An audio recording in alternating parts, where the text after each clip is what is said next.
नहीं विदा करत रहा। तो हम लोगन का समय आई बाबा को तो हिया या वही वाली दा भाई आवत तो ठीक रहा, गरम तेल से लगावत। तोहरो मेहरिया तोहरे माही बाबू के लगावत ही हो 24 घंटा। सात नदिया परवान से मोरे भैया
ओरिजिनल चीज बा है एकदम खाटी देसी चीज बा। गीत के भाव मास्टर ये संस्कृति बा, रीत रिवाज बा हमारे समाज के हमारे लोगन का कि दरवाजे पर मेहमान आवत थे तो पहले ही लोग संदेश दे देते अड़ोसी पड़ोसी अगल बगल के। सावन के महीना में पहले कोनो भाई जब अपने बहिनी का विदाई करावल बदे अब मेहमान दरवाजे पर आ गए, खटिया कुर्सी निकल गए बा, अगले बगले के ससुर भसुर देवर यह जेठऊ का बैठल बाटन। अब भैया पहले गवा अपने बहन के विदाई करावे बदे उन्हें बीचे में बेचारा बैठा बा। अच्छा तो बहने ला जाता कबो भाई के सामने घूंघट काढ़े नहीं रही, लजाता सोचता कि पनिया लेके कैसे जाई भैया के समनवा। तब वो बेचारी हिम्मत कई के लोटा में पानी और मीठा ले जाए कि अपने भैया के देती बा। लेकिन यहाँ तो छोटवा खोले बहो तो क्या तुझे ही समझ में आओ ठीक है। और का 2 मिनट ये बन जाए, हमने गाँव बजाओ देखो। अरे कि बेचारा है इतना बदनसीब है कि घूंघट नहीं देखे हैं। के नसीब ना जिन्हें मुरचान चला जाता। अच्छा तो घूंघट नारी के जो लज्जा होता है लजा इतना बा कि घूंघट काढ़ लिए बा। तो दे दे पिछौड़ी, हमार पिछौड़ी दे देखा ये हमार पिछौड़ी है कि हमारे ब्याहे वाली पिछौड़ी है। तुम्हारे अंतिम समय तक जाए। ए भैया दुल्हन घूंघट में लोटा में पानी मीठा लेके भैया के ले जाए के देती बा।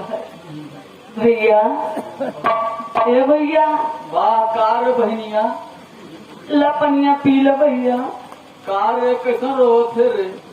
अरे भैया जितना सिकड़ी अंगूठी गाड़ी दे रहा कुल बेच कर दारू पी लेस भैया। दारू पिया था का सरवर है? हाँ भैया। अरे हमका जानी बहन करम पुरजा तो रे कुल तोहार दिन बा भैया। ये हम ना है कुल करा माई करे आखिर सारे बहुत माई तेरे बहन। भैया सुना। हाँ बोलू। पहेला पहेला जब आएले गावलावा आएले गावलावा फूटाला करमावा हमारी एगो सैया। भैया कार बहन कौन तो का तकलीफ आ रे? बहुत बड़ा तकलीफ बा भैया। बताओ।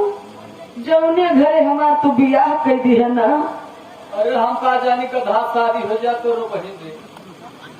पहला पहला जब आई गाना, आई गाना, भूखा ना कराना, हमारे ये रसोइया।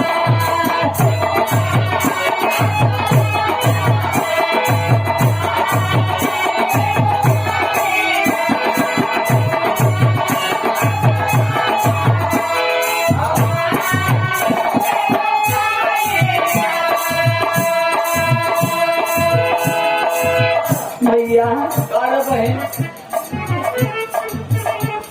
ऊंची ऊंची मारिया बियाहला भैया बिरानो, बियाहला भैया बिरानो, बितरा कमरिया नाहे लाला भैया बिरानो।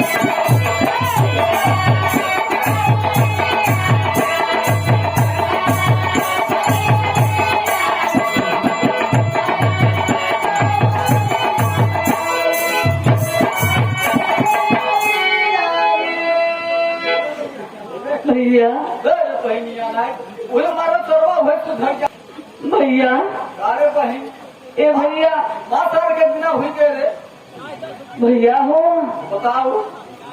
सुना जब हम हमके मारते बहन मटे सरवार हुए तो घर जा रही है। बड़ा ठीक है। आरू गाजा पी के तो सुला मारा था। माई मोरा ना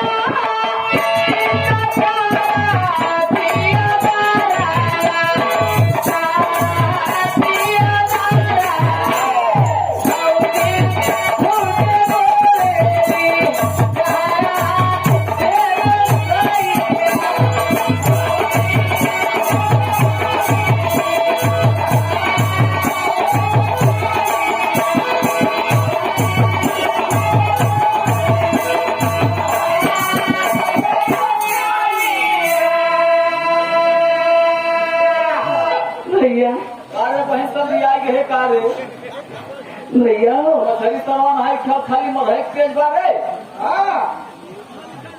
हमारे घूमटा